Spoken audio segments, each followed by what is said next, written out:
review our unit on circles, I would like us to go over the homework from Tuesday night. And that involves the theorem that says the measure of an angle formed by either a secant and a tangent, two tangents, or two secants is equal to what? 1/2 of the what of the arcs? Measure. Plus or minus? Minus. Yes. Okay, so CT minus BT.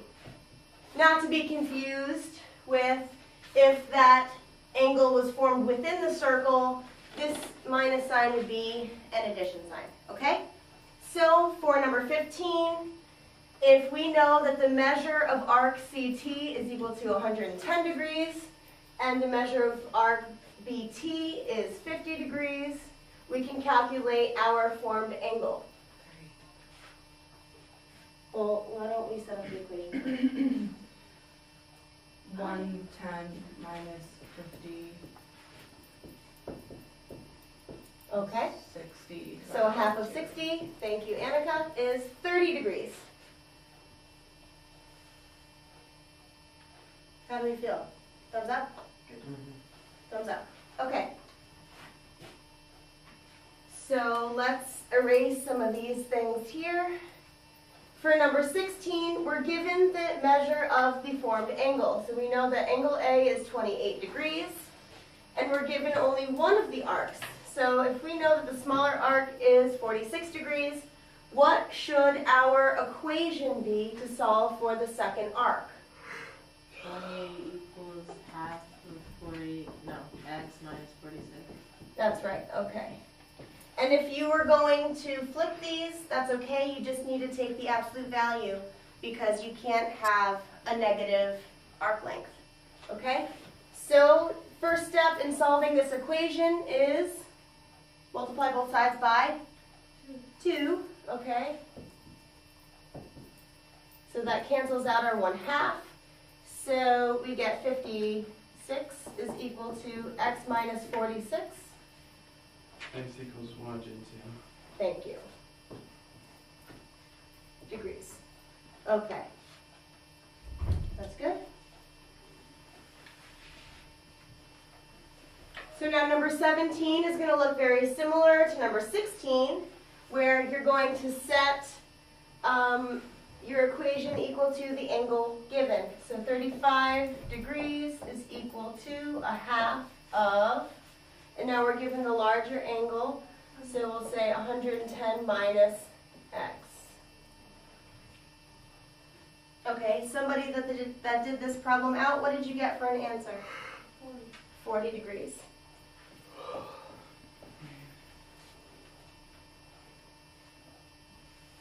How do we feel about the first half of the homework? Okay? Those of you that didn't finish your homework, is this making sense? Yes? Okay. All right, so I'll give you a minute with these, and then we'll transition to the second part of your homework. And I will start writing them down. Okay.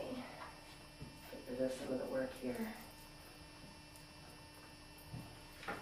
So we had, okay, 18 through 21.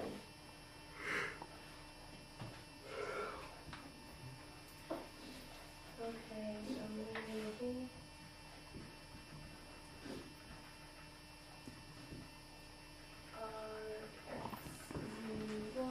equals 50 degrees.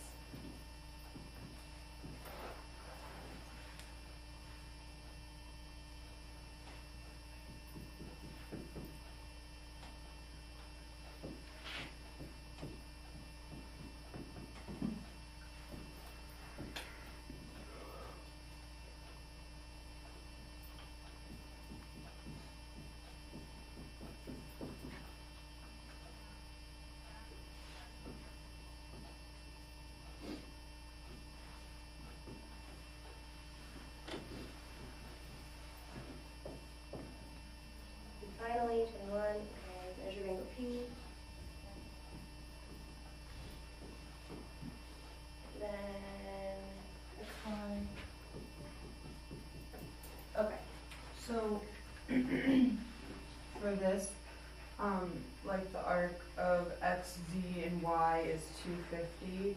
Yes. So we would have to subtract 250 from 360, Beautiful. and then would it be half of the minor Difference. arc? Yes. So Half of the difference? Oh, okay.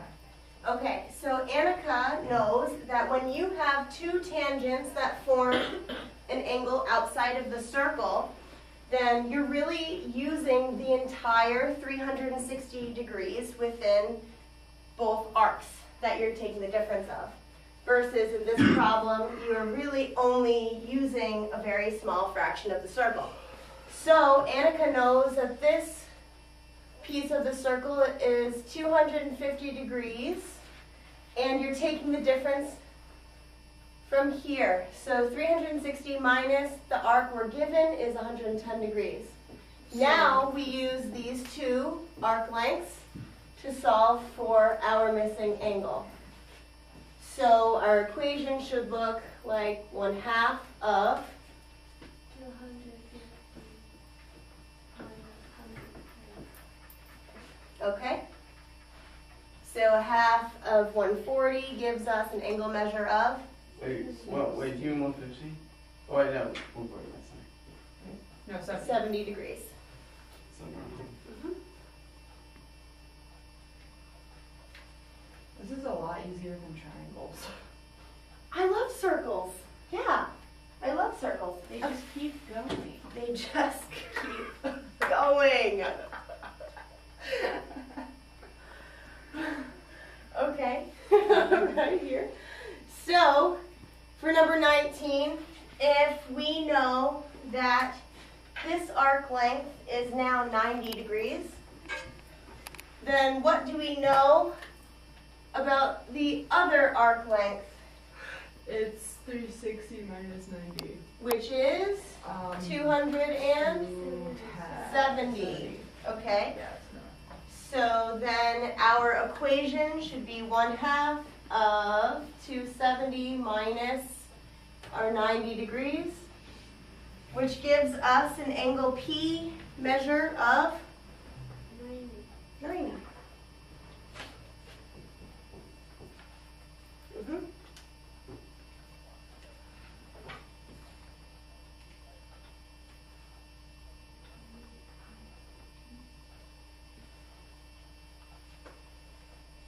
Now, number 20 is not giving you a numerical value, it's giving you a variable. So you can't come up with a number for your arc length. But in theory, you know that if xy is equal to t degrees, then what should the remaining arc length be? 1/2 of 360 minus t. and That is going to give you your angle. What about just this arc length? 360 minus t, that's right. And then, Emma, if the next question was, what is your formed angle, you would say 1/2 of 360 minus t minus t. That's right, the Why difference of the would two it angles. be minus t minus t? Because 360 minus t is one of your arc lengths, and then t Oh, is the other arc length. Yeah. Just the extra parentheses threw me. Yeah, but extra parentheses almost look like a circle. Oh gosh. Okay. Tough crowd. Okay. All right. So number 21, I think, is the most difficult because you're given just the intercepted angle measure.